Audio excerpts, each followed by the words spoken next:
نحمدہ ونصلی علی رسولہ الکریم اما بعد اعوذ باللہ من الشیطان الرجیم بسم اللہ الرحمن الرحیم۔ محترم سامعین کرام، السلام علیکم ورحمۃ اللہ وبرکاتہ۔ خوابوں کی تعبیر کے سلسلے میں بندہ ناچیز مولانا قاری محمد اشرف شاکر آپ کی خدمت میں حاضر ہے۔ آج ہم بات کریں گے خواب میں قرآن مجید کی کوئی صورت پڑھنے کے حوالے سے۔ اس کی مختلف صورتیں ہیں اور ان کی مختلف تعبیریں ہیں۔ مثلاً خواب میں سورہ اخلاص پڑھنا، سورہ کوثر پڑھنا، سورہ نصر پڑھنا، سورہ فاتحہ پڑھنا، اس کی کیا تعبیریں ہیں؟ اگر آپ ان تمام صورتوں کی تعبیریں جاننا چاہتے ہیں تو آپ اس ویڈیو کو آخر تک لازمی دیکھیں۔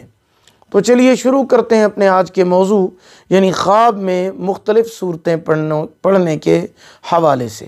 خواب میں سورہ اخلاص یعنی قل هو اللہ احد پڑھنا یا دیکھنا، دین کے راستے میں مخلص ہونے، اللہ پاک کی طرف سے پرہیزگاری، ہدایت، عبادت گزاری کی توفیق ملنے، نیک دین ہونے اور نیک سیرت ہونے کی علامت ہے۔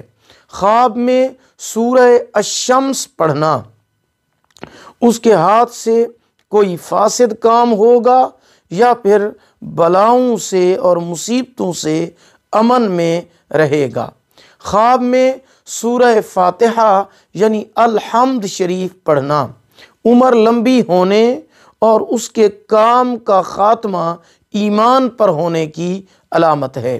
خواب میں سورہ یاسین کی تلاوت کرنا، اس کی عاقبت اور انجام بالخیر ہوگا، عمر لمبی ہوگی اور اللہ پاک کی رحمتوں کا نزول ہوگا۔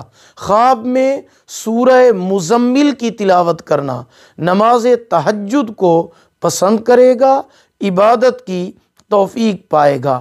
خواب میں سورہ فتح پڑھنا، سب دروازوں سے اس کو فتح حاصل ہوگی۔ خواب میں سورہ فلق پڑھنا، اس پر جادو کا اثر نہیں ہوگا، برا کرنے والوں کی شرارت سے امن میں رہے گا۔ خواب میں سورہ نصر پڑھنا، حق کے راہ میں متوکل ہوگا۔ خواب میں سورہ مدثر کی تلاوت کرنا، نیک عمل کرنے اور راہ راست پر آنے کی علامت ہے۔ اگر آپ بھی ہم سے کسی خواب کی تعبیر جاننا چاہتے ہیں تو آپ کمنٹ میں ہم سے پوچھ سکتے ہیں۔ اگر آپ کو ہماری یہ ویڈیو پسند آئی ہو، اسے لائک کریں، صدقہ جاریہ سمجھ کر اسے شیئر کریں۔